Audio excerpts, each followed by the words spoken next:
سلام بینندگان عزیز و خوش آمدید به برنامه اخباری آزادی که در پخش مستقیم تقدیمتان می شود. امروز 7 فوریه است و شما را به تماشای این خبر و گزارش‌ها دعوت می‌کنیم.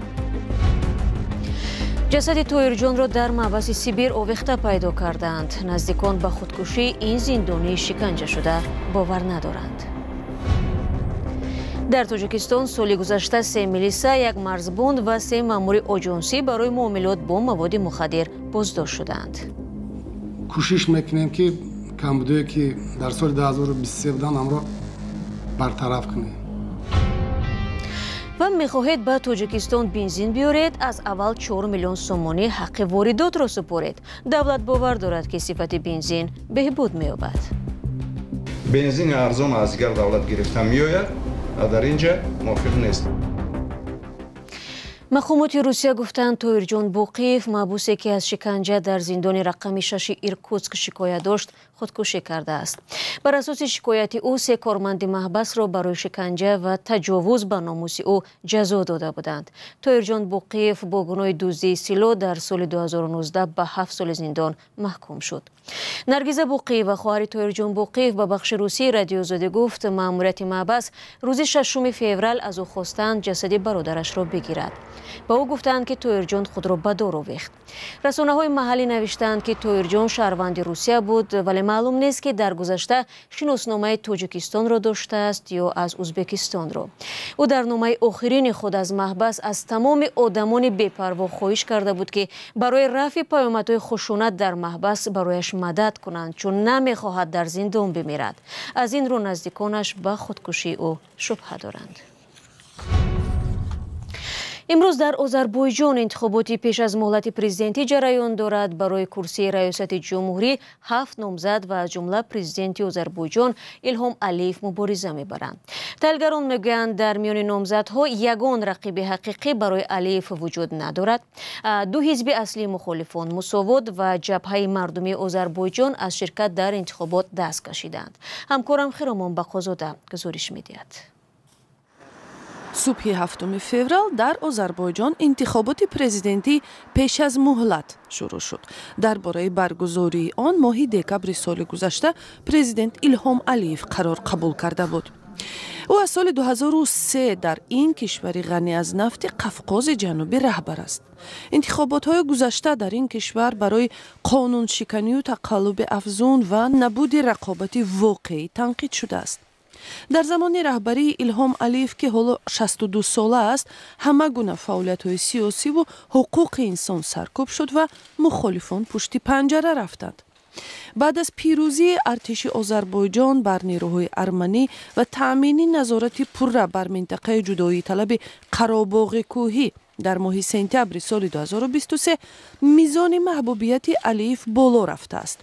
او شتابکارانه می‌خواهد با برگزاری انتخابات پیش از مهلت ادامه حضورش را تأمین و ماندنش را در قدرت قبول قانونی بپوشاند.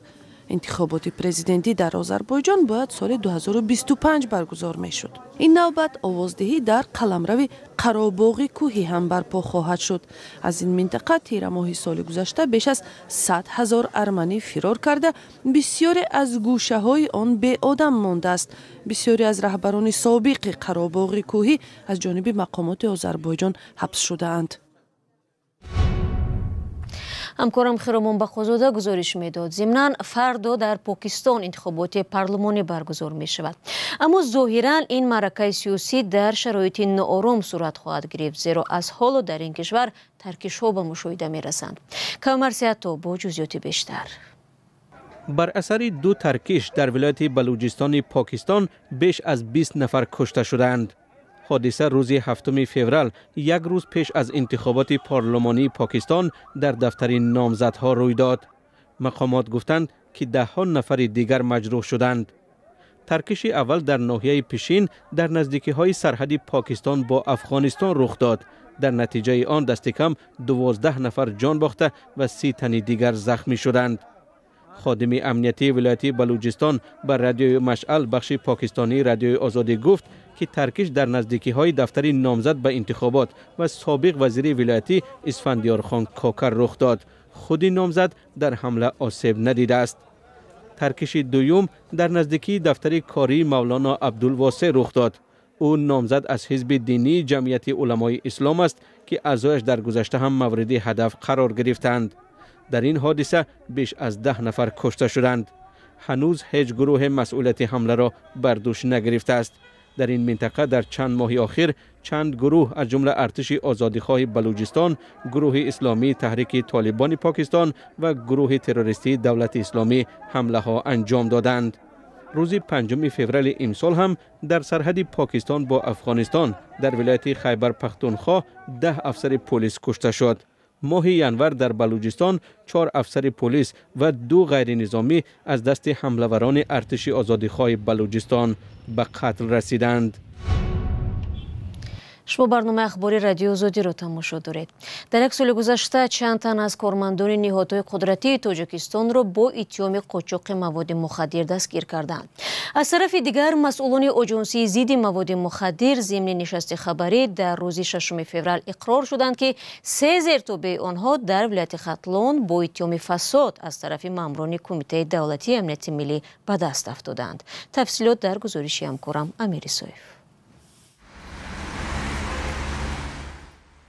آژانسی نظارت مواد نشوار میگوید در سال گذشته 4 کارمند نهادهای قدرتی تاجیکستان با مواد مخدر بازداشت شدند. شوکت کمال‌الدین‌زاده سردار ریاست تفتیشاتی این نهاد گفت 3 نفر آنها کارمندان ریاست آژانسی در ولایت ختلان بودند.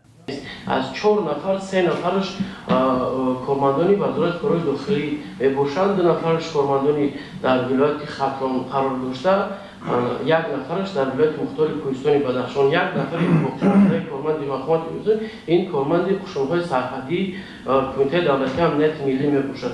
این امور در حال رسما بیان می شود که 19 ینور پرزیدنت تاجیکستان امامعلی رحمان در جلسه شورای امنیت تاجیکستان کار مقامات قدرتی را در ولایت ختلان سخت تنقید کرده چندین راهبر آنها را یکباره برکنار نمود.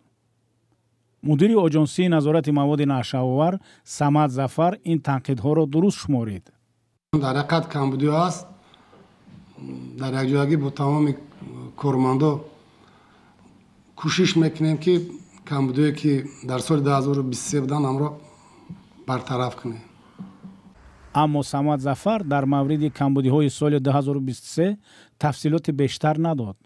با آنکه رسانه‌های خارجی داشتن نزدیکان منصبداران والامقام تاجیکستان را در تجارت مواد مخدر ذکر میکنند، مقبل شاه میسر چنین گفت: وابسته به این ما چیزی که قید میکنند در روزنامه یگان دلیل ندارم.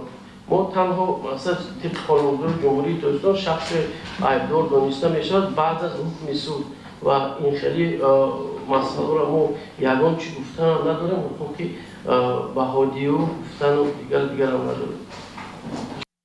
همزمان آژانسی نظارت مواد نشوار نزد پرزیدنت تاجیکستان از افزایش قاچاق مواد مخدر از افغانستان اظهار نگرانی کرد.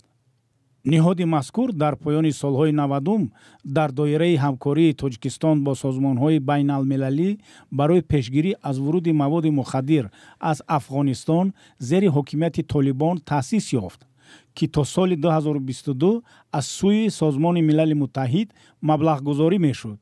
از سال 2023 به این سو این نهاد از بودجه تاجیکستان سرمایه گذاری می شود. برنامه را ادامه میدهم. شام امروز و تا چند دقیقه دیگر در دایره بازی جام آسیا 2023 تیم ملی ایران با قهرمان فعلی آسیا یعنی قطر برای راه یافتن به مرحله نهایی رقابت میکند. پیروز این بازی با تیم اردن بازی میکند که دسته تاجیکستان و کره جنوبی را شکست داد و یک قدم دیگر تا قهرمانی دارد.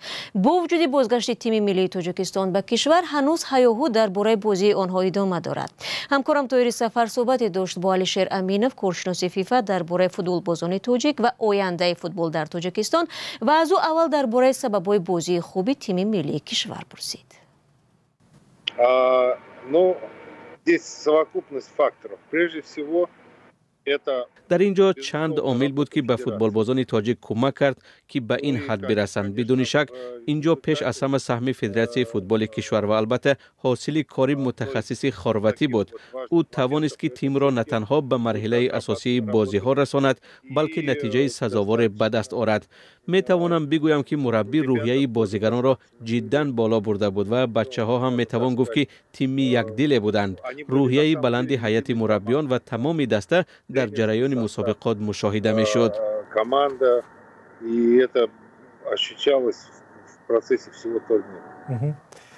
به نظر شما یا فوتبالبازان تاجیک می توانند دستاوردی را که در قطر نشان دادن در بازی آینده بین المللی نشان بدهند؟ اینجا احساس من به حیث یک مخلص پایان می‌یابد. ما اینجا باید به نتیجه های هنرنمایی واقع بین باشیم. در واقع تیم تاجیکستان یک کاری ناممکن را انجام داد، چون که اگر واقع بینانه به وضع فوتبال در تاجیکستان نگاه کنیم، چه فوتبال بچگانه و نورسان، فوتبال کسبی، آماده کردن متخصصان، وضع مادی و فنی به نتیجه صاحب شده فوتبالبازان موافقت نمی‌کند. از این رو من بسیار امیدوارم که این دستاورد تیم ملی برای انکشاف تمام ساحه فوتبال تکان جدی می شود.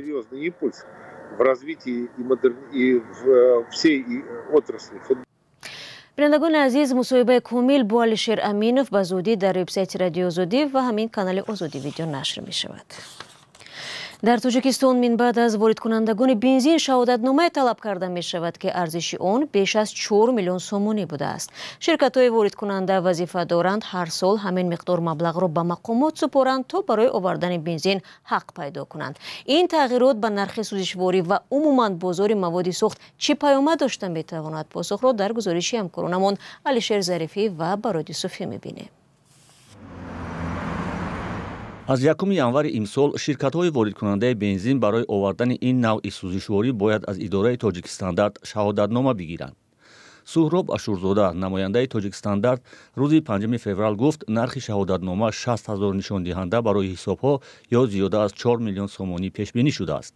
صاحبکاران در گذشته یک دلیل افزودن نرخ محصولات وارداتی را به بیشتر شدن خرج‌هایشان وابسته می‌دانستند. صرف این مبلغ بودجه است، همون 60,000 نشان دهنده که پرداخت کرده می شود برای دستگیری بودجه دولتی است و تحلیل نشان دادن که نه قدر تاثیر منفی می رساند به نرخ بنزین، یعنی برای واردات. و شرکت هایی که وارد درخواست پیشنهاد کردن از اون جمله گازپروم نفت و سورو اویل و دیگر شرکت هایی که هستند. رحمانشاه میرزاییان معاون اولی رئیس تاجیکستاندارد میگوید شهادتنامه برای آوردن بنزین بار اول جاری می شود. پیشتر تنها وارد کنندگان گاز مایع چنین سند را دسترس میکردند. بنزین طلبات خودش دارد و به خاطر او که صاحبکار ما فریب نخورد بنزین از دیگر دولت گرفته اینجا میارد. طلباتی که در رگلامنت تکنیکی ما هست نمیگذرد. طلباتی که در تاجیکستان معین کرده شدند با اون موافق نیست. بنزین ارزان از دیگر دولت گرفته میآید، در اینجا موافق نیست. این ضرری هم خودی صاحبکار است، هم البته بنزین محصولات پاسیفت ضرری هم اکولوژی و هم دیگر در جمهوری ما می شود. در تاجیکستاندارد هرچند ادعا دارند که طلبات دریافت شهادتنامه وارد کردن بنزین و نرخ این محصولات در داخل تاثیر ندارد، ولی تحلیلگران چیزی دیگر میگویند. تاثیر میرسونه، چرا نمیرسونه؟ این حاضر اگر مثلا بنزین همون 92 10 سومون باشه، ولی اگر که این نرخ همون حتما 11 1 سومون 2 سومون بالا بیلا میمونه. همون گاز هم خیلی به 7 8 میرسه. تحلیلگر تاجیک بر این نظر است که نرخ معین کرده مقامات برای دریافت شهادتنامه وارد کردن بنزین می تواند باعث از بازار بیرون شدن شرکت‌های ضعیف‌تر گردد. در تاجیکستان بیشتر از 10 شرکت به آوردن بنزین مشغولند. با اطلاع مسئولان تاجیکستاندارد تا حال گازپروم نفت تاجیکستان و آریا تجارت شهادتنامه را برای آوردن بنزین دسترس کردند. طلبات گرفتن شهادتنامه نو در پی قبول قانون درباره نظام اجازت‌دهی صورت گرفته. تشبسکارش حکومت تاجیکستان است.